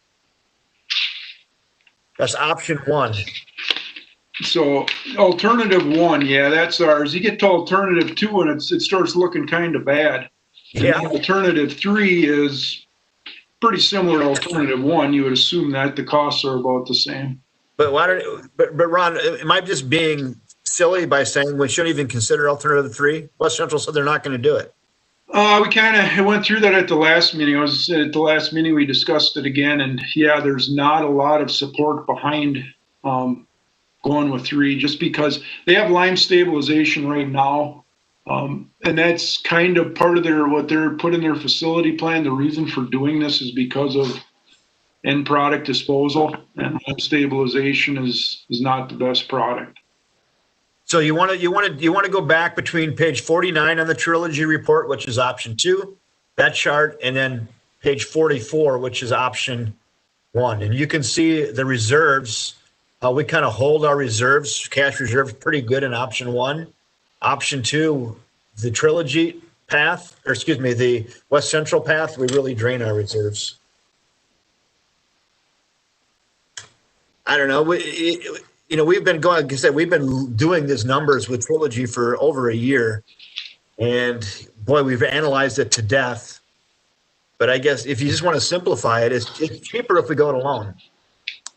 But what are the intangibles? Again, this is what I was talking to Ron about this morning. What is it on the policymakers' minds that your neighbors are going to say if we're doing our own sludge here? What are the concerns? Odor. Ron, talk to us about odor. Is that something that we need to worry about in the community? Because I can tell you right now, having a stink in that part of the town is not going to fly. Right. And the process we actually had Strand look at, I toured a process in the Dells. The Dells is doing the same thing as what they put the prices to here, what they gave us a price for. That's our model, the Dells. Yeah. No odor. I mean, even right up next to their sludge or paddle press, their paddle dryer. There was no odor. I mean, it was unbelievable. It's, where they stored their sludge, there was no odor. I've been in a lot of treatment plants over my time, and I mean, it's probably the best sludge storage, sludge processing area I've ever been in as far as odors. Because that was one of the big things when West Central was built. They were looking at several communities for that, and there was a lot of resistance because of the potential odor, right? That nobody wanted it. And it does. It's got some strong ammonia smell right now. It's stinky at times. It does. Their storage area is almost overwhelming if you go in there. Yeah. It's actually gotten a little better over the years. They've done some things to make it better, but still, you can definitely smell it. But I just want to be clear. So the process we're talking about building in our facility would be fairly odorless. Is that accurate? Am I overstating that? Yeah, and I mean, we'd want it, anything we did, if we didn't go with the paddle dryer, anything we did, we'd want to install odor control up front to eliminate that. And those processes have gotten pretty good. I mean, they can do a lot nowadays. So, on a sidebar related to odor, just some good news is we used to have those open air sludge storage tanks, and they used to get ripe like in the spring, and the wind was wrong. You could smell it around. We don't have that anymore. It's all enclosed, and it's all, so there's a plus. We have a lot. Ron doesn't get phone calls though saying, "Hey, thanks for not smelling up our community." We haven't gotten that call, but the smell has greatly improved. So what are your folks' gut reaction? I mean, this is a huge decision. We're going to spend money either way, but I don't know. This is a big one. I got a couple of questions for Ron. Ron, this was a lot to digest, by the way. Oh, my goodness. Yes. Class B, Class A, and I couldn't find anything in there about a revenue stream for Class A material that we could produce and sell. Could you speak to that? Yeah, I didn't go down that road. If you do, I mean, you can, Milorganite. I mean, that's a Class A sludge they market. But Milwaukee doesn't make a lot of money on that. I mean, that's basically to get rid of it. There is some stricter standards you have to follow as far as licensing, advertising, those types of things if you're actually going to market it. So I didn't go down that road. I mean, it's a potential you could explore. I know a previous community I was in, we produced a Class A sludge. We didn't charge for it, but we charged to load it. So we'd have a loading charge if they came with a truck. In that community, we got rid of everything without having to haul it ourselves. So people would actually come and get it. You even put 10 yards out in front of the plant, and by the end of the weekend, it was cleaned up. People would come with their small trailers and their cars and load it up. So, but yeah, I did not. I mean, that is definitely, if we wanted to look into that, we could. It's not going to offset a major portion of your costs. It could be a bit of an add, but I don't think you're going to make a lot of money off of it. Mm-hmm. As opposed to having somebody come get it and ship it, what's that cost? Right. So, I mean, right now, like Biosolids, to get rid of theirs, what they're paying right now is they're paying about $60,000 a year. It depends, a Class A, if you can, say you're hauling a liquid, I mean, it's pretty much like what they charge for hauling liquid manure. You're probably in the 3 to 4 cent per gallon range, which would be again around, for our costs on that would be, $60,000-$70,000. So Annually. Yes. Thank you. Sorry, Mark, I interrupted. Go ahead. Oh, that's fine. I was going to switch gears, Scott. So the other question I had was that started this whole thing, and how many of the members are considering doing the same thing, and only one, what kind of 18% pressure are we putting on our other members? And did we have any type of a gentleman's agreement with them to hang in there? Is that Ron?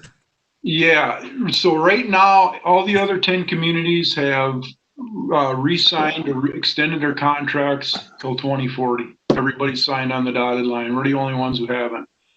I had that discussion with them. I mean, they know we're looking. I wanted to be upfront with them, and you know, we haven't made up our mind yet. We're still exploring possibilities. So yeah, it is. I mean, and the two big ones are Hudson and New Richmond, because they're the other two large communities in there with us. So it definitely is going to put more of that funding pressure onto those communities. So Mr. Simpson has talked to those communities about this and about our potential intentions. That was another angle. I said this could be political, but those communities say, "What the heck are you guys doing? You're leaving us with the big hole in the bag here." Right? And Scott talked to him, and they didn't seem that concerned about it. Scott Simpson, that is. Is it fair to assume that if we're not part of that any building done by West Central is diminished in capacity and therefore costs less? I mean, if they're not building to accommodate us, is that right? Does that make sense? Yeah, and I put that question to their engineer that they have doing their facility plan, and he basically said that 20% wasn't going to affect his facility plan. They'd probably pretty much move ahead as is.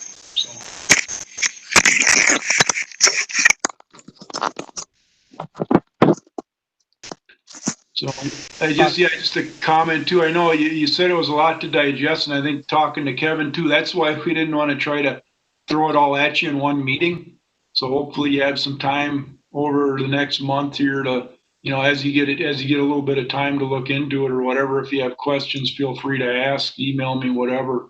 But it's a lot to. I mean, I've been doing this for a year and a half, and I still have questions. So right, Ron, I've got a question, and I hope I'm not dragging us down a path that's not productive, and maybe it was something you looked at or you looked at early and just decided it wasn't viable. But is there an option for us to say we no longer want to be an owner, we don't want to partake in your plan, but we'll be a contributor to the plant. We'll pay a little higher rate to not be an owner, but does that buy us some time to maybe make this decision on our schedule rather than their schedule? Or is it just not a viable option?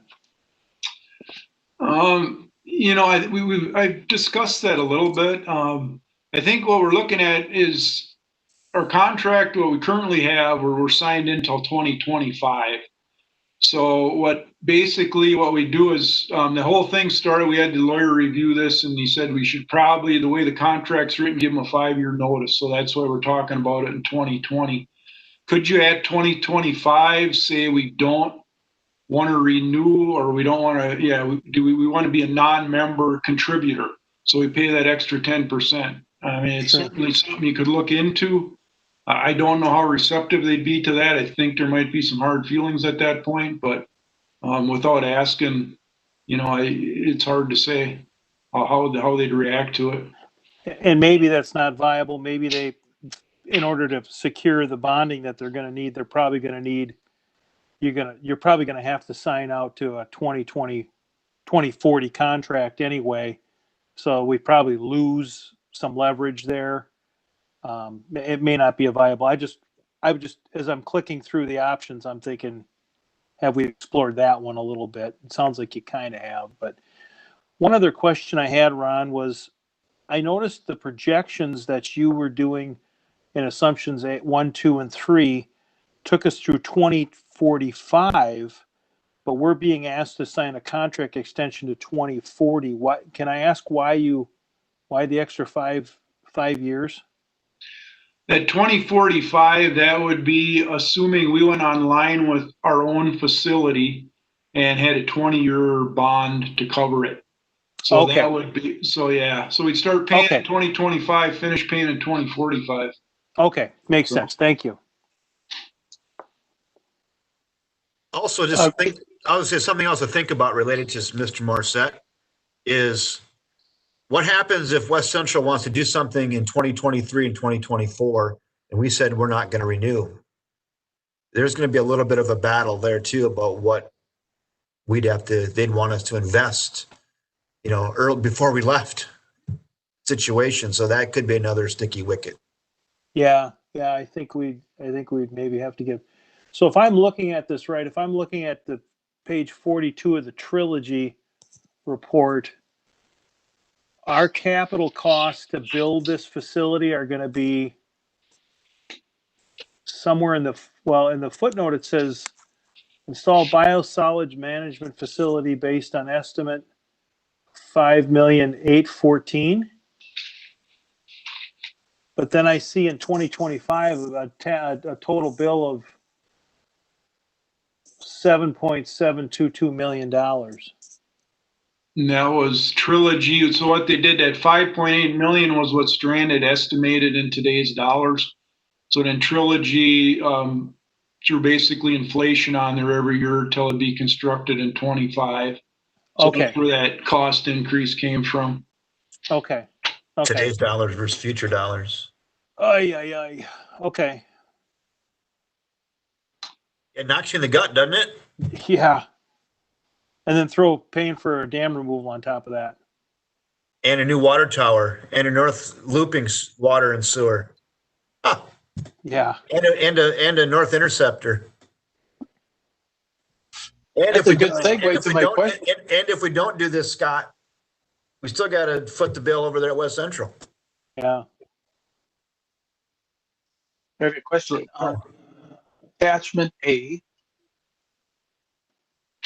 where it talks about population.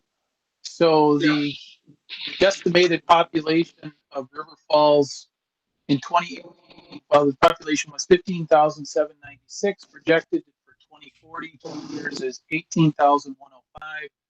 University is potentially going to go up by 1,400 students. But if you look at the table 1, current and projected populations, can somebody help me understand the 2040 number? Why did they only put 1,400 for university and not the 7,500? What picture? I see what you're saying there. And on the face of it, I see, it does not make sense. I don't know why they wouldn't have had I guess the only thing they're making an assumption in 2018 that number was baked in. So in 2040, there's going to be an additional 1,400 from what there is. So basically, I think what they did was moving forward, we're counting the students, but they're kind of taking that number already as being baked in the cake because we know what our population is of our city and we know the solids we're getting. That's about the only explanation I can see. I mean, if you were going to do it, they should have added that today's population to that number or today's enrollment to the university. We can get clarity on that for you though, Mark. Yeah, I was just curious because I mean it's only part of the year, right? So yeah, it didn't make sense. What page are you on, Mark? I'm trying to find that. It'd be page 8 in our. So it's at Strand Report, page 2. Attachment A. Way up. There's a lot of material here. It's actually page 18 of our. Page 18. It's under population. It'd be like the second page of the attachment A. Ah, there we go. Okay. And the previous page before that talks about the student population. You got an extra 0 in there. So that's what, when I saw that extra 0, I thought, maybe they just screwed up some of the numbers. But they got the population of students at 61,000. And then the estimated going up 1,400 to 7,500. But when they put it in the table. Okay. Yeah. But when they put it in the table 1, I think it should have said 7,500. But I do understand what Ron's saying. It could be an assumption. Yeah. We'll get some clarity on that. My only other question, Ron, was talks in here about the potential upgrades at the West Central Biosolids. for phosphorus. That's something that they're looking at. The business that I'm in, we're always finding regulated waste and asbestos and everything. Do you see some potential requirement that River Falls is estimate? I mean, do you think everything is figured in there?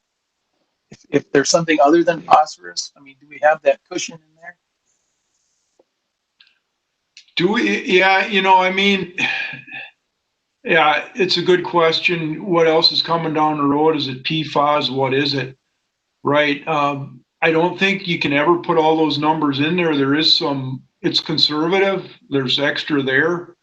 If you had something major, probably not. It's probably not there.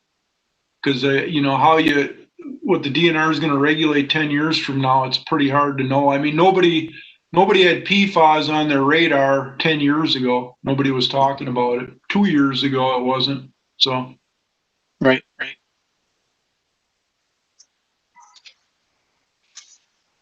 This was excellent summation, by the way, Ron. I thought your memo was fantastic. Yeah, it was. I know what you're saying. There's so much material there, and I even have more material, but I thought it was getting kind of crazy the way it was. So I just tried to give you what was most important. Hey, Mark, in the old days, we would just ask you to pass a resolution on this right now, but no, we're not going to do that tonight. So we're going to give you a month to digest this, think about it, ask questions. And after you folks, and the resolution isn't going to be to leave West Central, but it's going to at least allow us to send them a letter to say we're considering it. That'll be another, well, I don't know if they'll accept that, but I mean, we can do it, because they've been pressing members to commit one way or the other so they can move forward. And I understand that they need to make their plans too. So, but we have to do what we got to do. And I mean, they definitely have to do what they need to do too. So.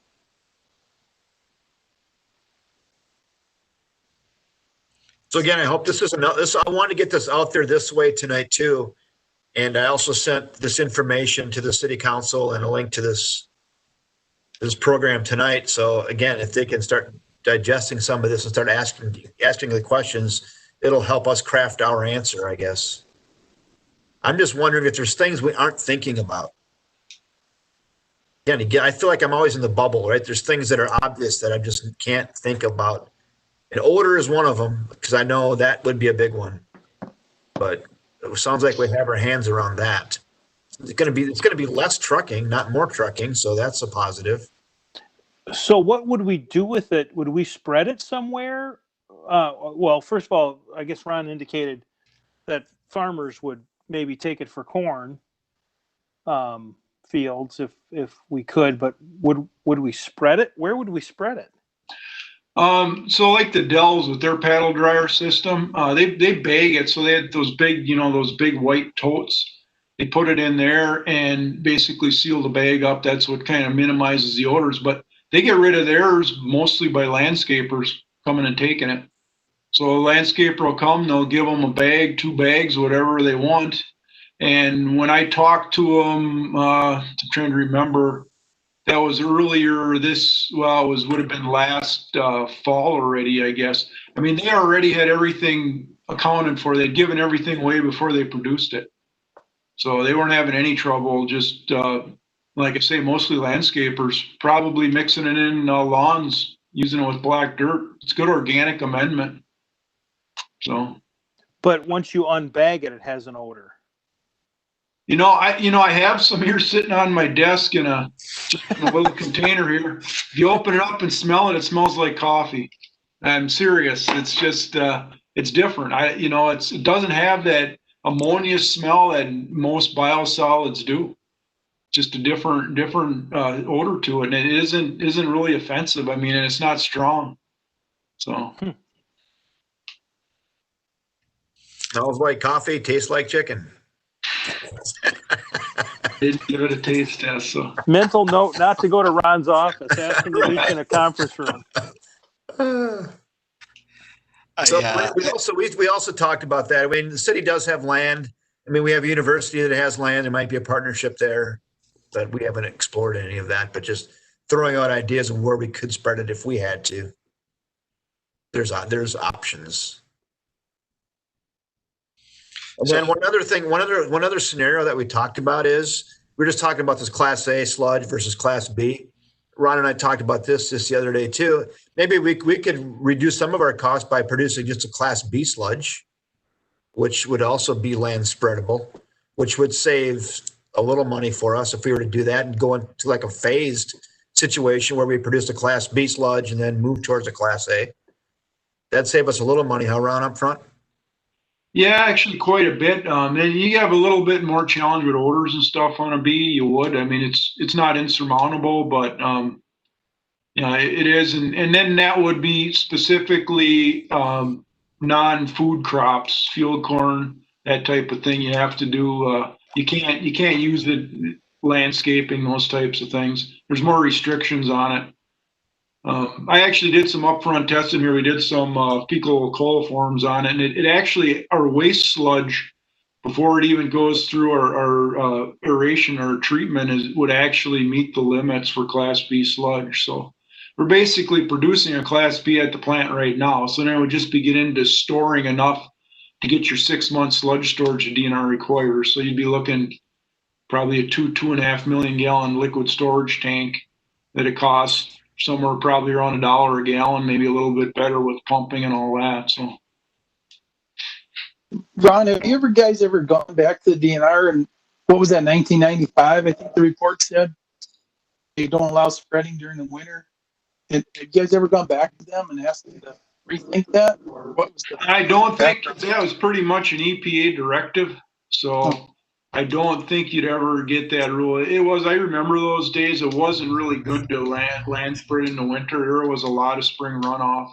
It just wasn't good for waterways and stuff. It's probably a good thing it ended. And winter spreading is not fun. I mean, beating through snow, it was hard on equipment and everything. So.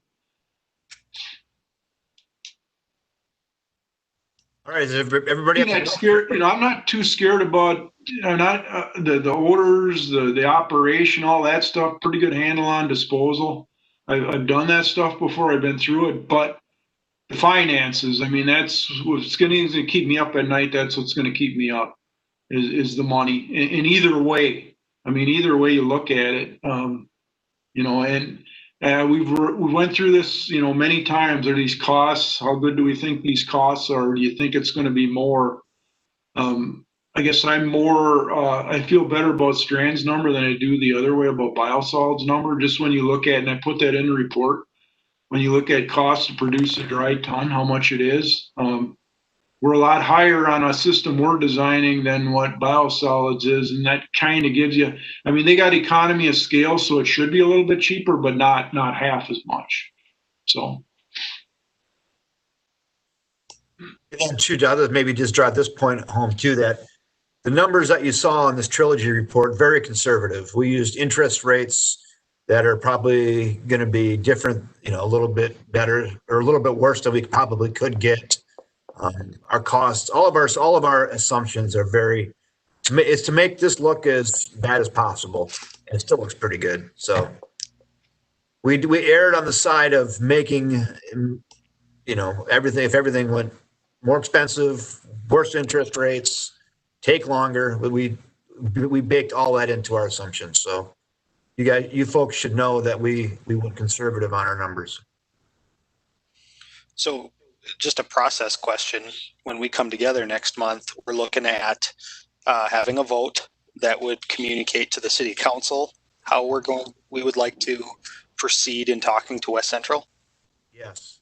Thank you. That's it. And yes. And it won't, we're not going to ask you to allow us to separate and not renew, but we're going to ask you to allow us at least broach them officially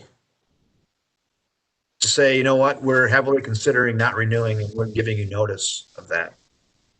Okay, thank you. To buy us a little more time, to Scott Morissette's point. So if there's no other questions, I guess we can move on. All right. Report number 5, COVID-19 UW-Madison wastewater study participation report. Not too much new to report on that. We have I think we've sent 3 samples in so far. I emailed them the other day asking them if we could get results. They're developing a web portal that we can go on. But basically they do their testing, they get their results, but then they need to analyze those results to put them in, basically make them understandable. They aren't to that point yet. They're supposed to be soon. As soon as I have any results, I'll communicate them. So. All right. No questions on that, I'd imagine.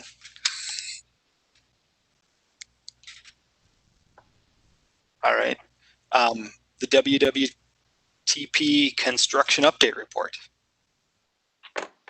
Ron, how are things going out there at the plant? About ready to energize a ditch? Huh?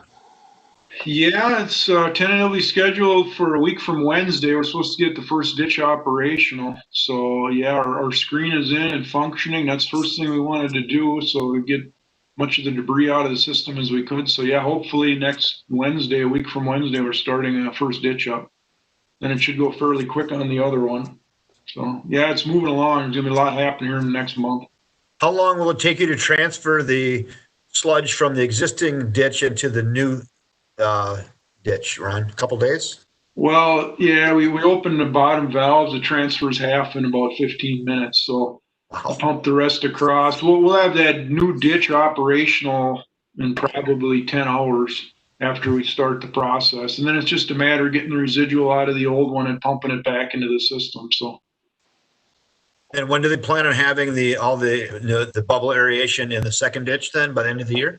Yeah, we'll start on that right after. It was supposed to be done by the end of November. We'll see what the timeline, if that they can make that or not. So the weather's not looking real favorable here. So.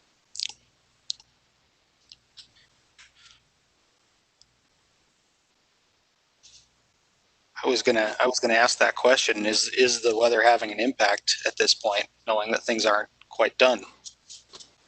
Yeah, not really too much yet. I mean, they can, they're working in a tank that's still below grade, down below ground level. So, but at some point, if it stays cold, it will. I mean, if we got to get water in that ditch and we got to get it operational. So. Okay.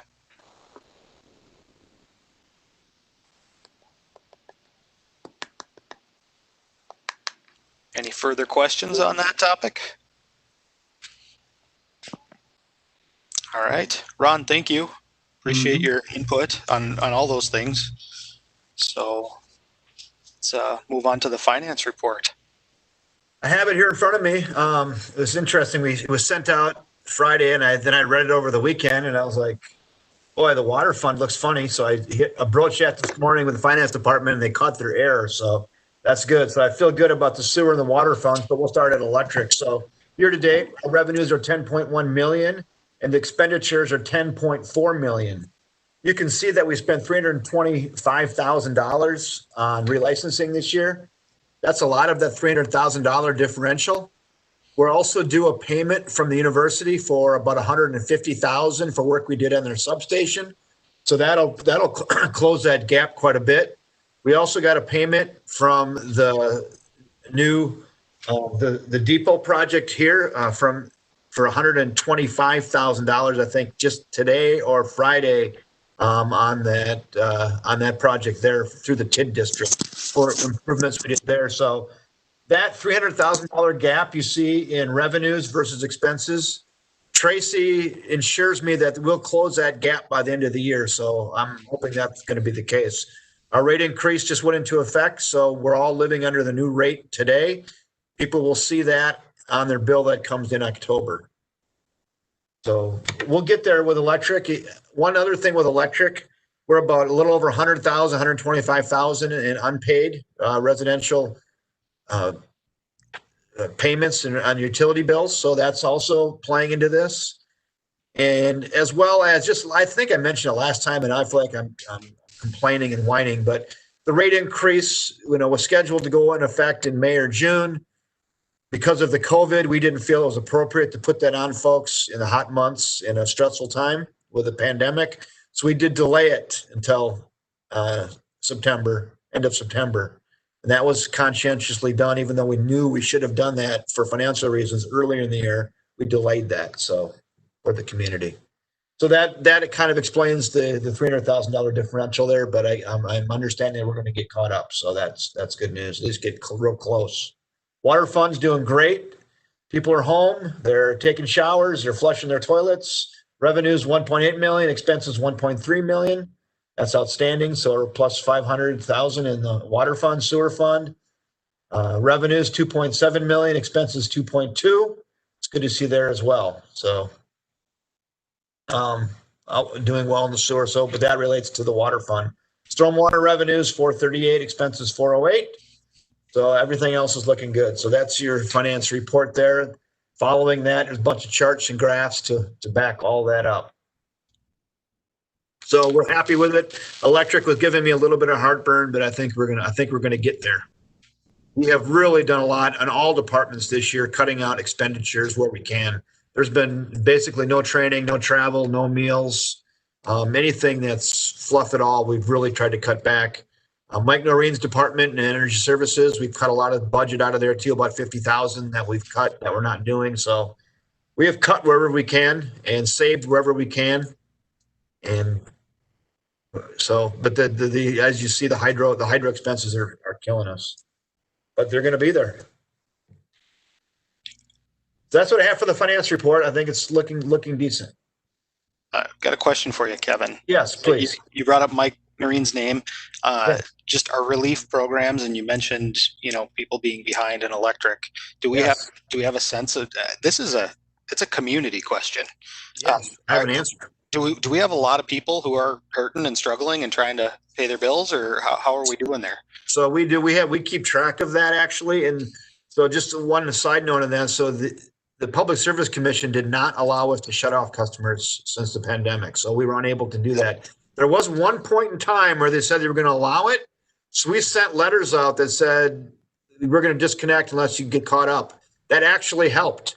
People they went and sought help from agencies in town that offered help. And B, a lot of people made arrangements or got caught up. When that went off, that also went away. The urgency went away, and we saw less payments coming in. There was less people going to agencies for help this year than in previous years. Even though there's more people who actually need the help, but there's no urgency to go get the help, so they're not getting it. So we have more people behind in payments. We have agencies with money to help people, but people aren't seeking the agency's money this year because there's no fear of disconnect. Fear is too strong of a word, but I guess if they don't pay, it just carries on. I feel bad about that because you think this is maybe a little bit of an opinion, but I think someone thinks we're helping these people by doing that, and actually their hole's just getting deeper. Mm-hmm. They couldn't afford $400, then they went to $600, then they're going to $800. The hole's getting deeper and deeper, and personally, I don't like that. Right. That's what the PSC wants. Have we talked about a mailing that just not necessarily, I mean, we don't have a choice for action. We can't force anybody, but just to state the facts of the situation, like here's the position you're in. Is there any of that going on?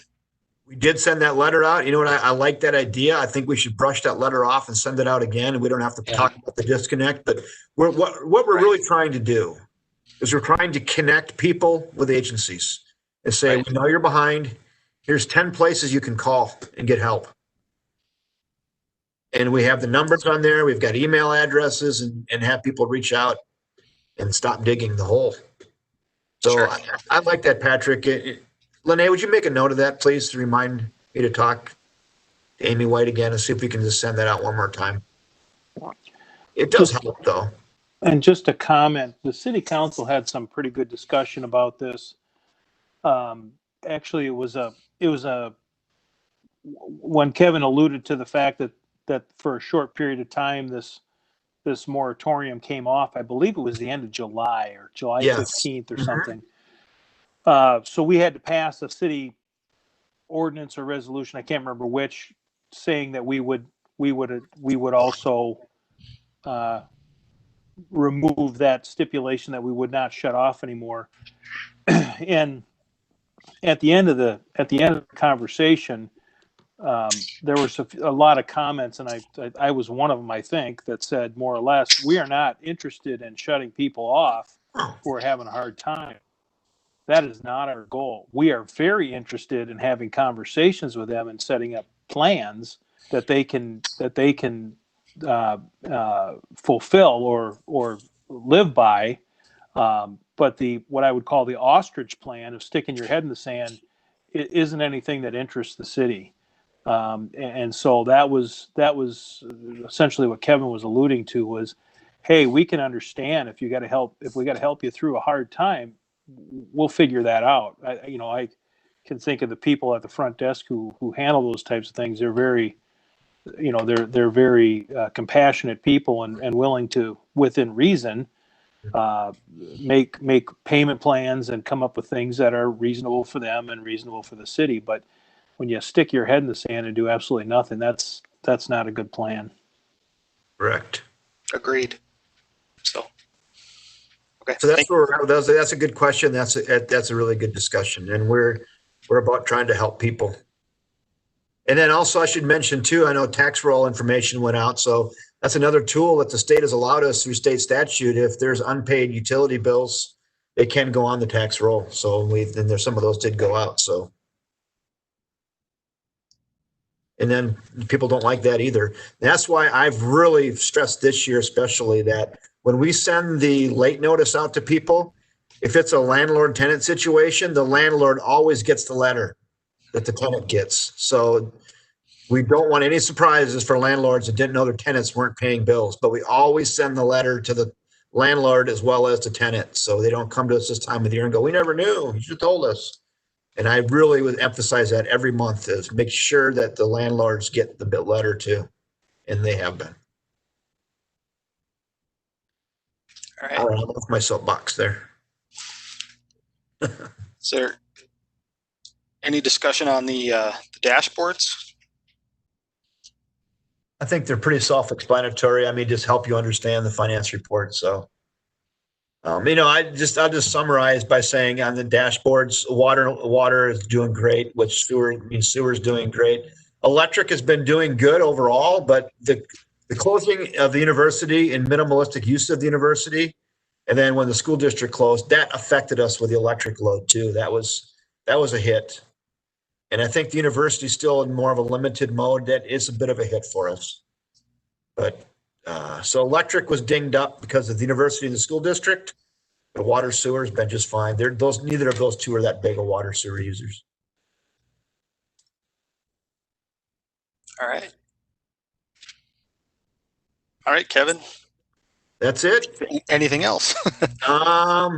No, we had record numbers at the electronic recycling. We had lines all the way to the library last Saturday. I don't know if any of you participated in the electronic recycling, but it was busy for the 4 hours. And then I know Mike Noreen stayed afterwards to even to go a few more. So fall cleanup, we were, I think, 36 less cars in the fall than we were in the spring. So very similar numbers. Once again, a very popular event. But I can guarantee you that the electronic recycling shattered all records. I went out there just because I had to get I need a seed spreader because I was going to spread seeds on the lake, which didn't happen because it was too mushy. So I went out there to get that, and then I ended up getting waylaid, and I was schlepping old TVs out of pickup trucks for about 90 minutes until my back got sore, and then I got done with that. But there was a lot of people, I'm telling you. I was, I think when I got in line at about 11:30, I was across from Jerry's Towing on Main Street. No, actually, I was farther up. I was south of the auto parts store, maybe a couple hundred feet. Took about 45 minutes to get through. Went pretty quick. But yeah, good turnout. It's always good to get rid of junk. A lot of junk.